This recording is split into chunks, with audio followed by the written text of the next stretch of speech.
it seems like all the work is for us. What's the other side doing? So the women are asking, so it seems like we're being asked to completely correct our perspective on men, to change our way of thinking, to be more compassionate, to be more understanding of them.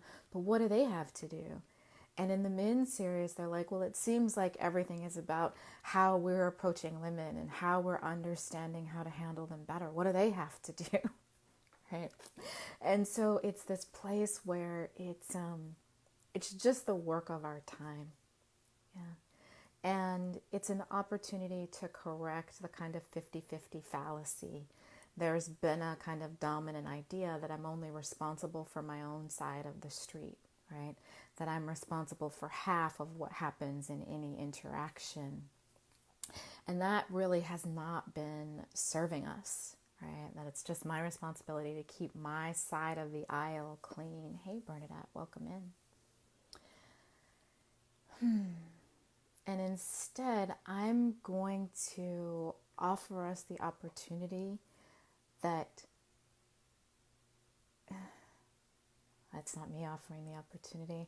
I'm going to point us to the opportunity that is paying 100% attention and taking 100% responsibility on both sides, right? That, I think, is the space of the solution. And so that includes holding responsibility for the pain of others while not diminishing ourselves or our own light. So what does it actually mean on both sides? You know, he's asking about women and he's like, well, what are women doing to support us? And I think the shortest answer to that is that we're coming into the conversation. You know, we're raising our hands as women to say that what we've been doing isn't actually working. And we may not know quite what to do to have more of what we want, but we're open to something new. And I'm going to flesh that out a little more so that you can see what a radical gesture that is, actually. So if we're in the mind frame of taking 100% responsibility, then it means that we're going to start by looking at ourselves and how we are being, and we're also going to look to understand what is happening in the other person's experience. Yeah.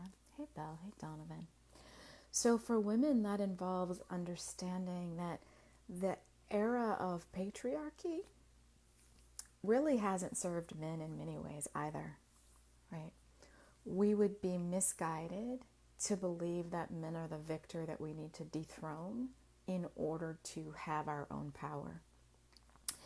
In this day and age, most men have the experience of being regularly humiliated and emasculated in the name of us having our say, right? There is a way that the individual embodiment of masculinity is being taken to task as if there is something wrong with the masculine attributes. Yeah. And I will tell you that in the name of making space for us, a lot of men just absorb that. They just take it, right? They want to see a new world too. And if they need to be the problem, if they need to be perceived as the problem for us to get to someplace new, they are willing to do that. Right?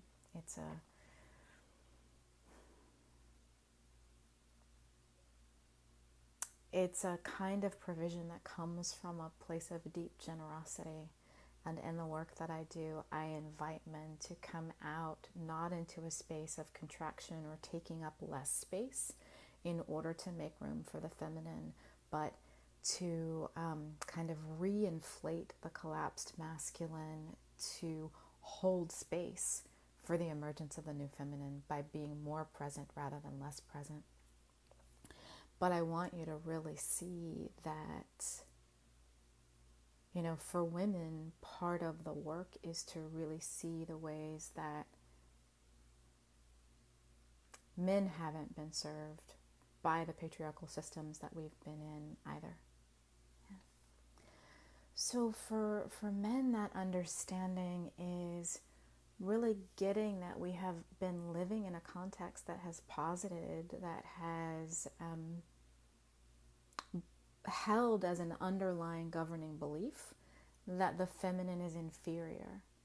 So even once we stopped demeaning the female, once we stopped denigrating women and their participation in public space, we really continued in many ways to denigrate the feminine, right? In a field that is still dominated by masculine values that are posing as universal values. That's kind of a lot. Yeah. Carrie says, the best description of the situation I have ever heard. Well, that is great, because sometimes I feel like I'm a little far out there in abstraction. So I want to bring it back to something that can really resonate. So let's just see, right? We have a playing field that is dominated, a public sphere that's dominated by masculine values.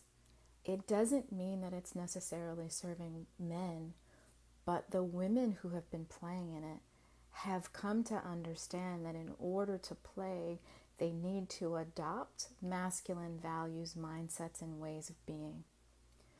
So women themselves have been collectively taught that feminine qualities are weaker and less desirable.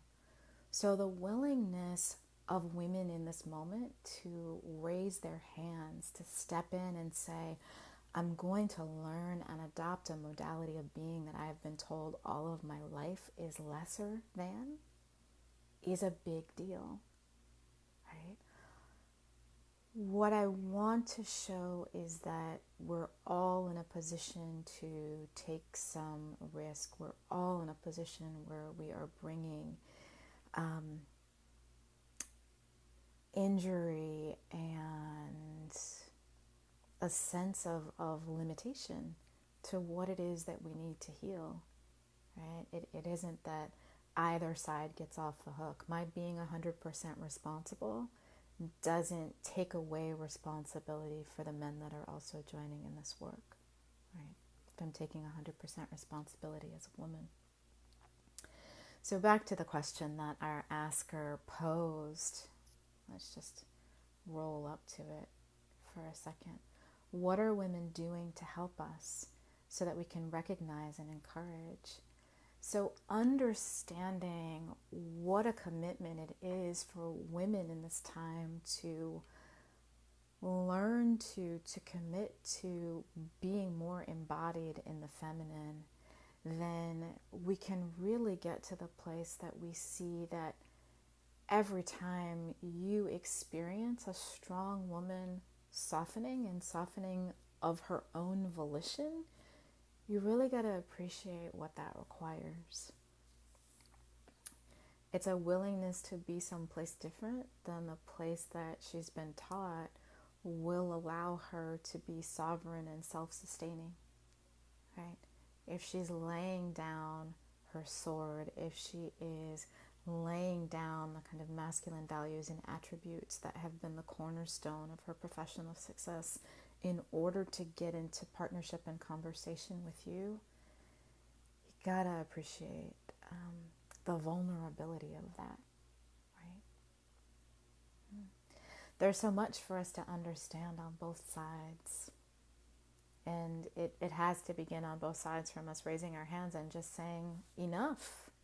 I will do the work so that we can all rise together, right? I will do it. Forget what they have to do on their side. I will do the work. And I'm amazed all the time to see people raising their hands in increasing numbers and saying that I'm willing to do that. I'm willing to work on myself. I'm willing to see the other side. I'm willing to go first. I'm willing to come first to compassion. And I know that you guys are dropping in and out, so you might not have heard me sort of from the beginning of this, but I would love to hear any feedback that you have about this premise, about this location where we are.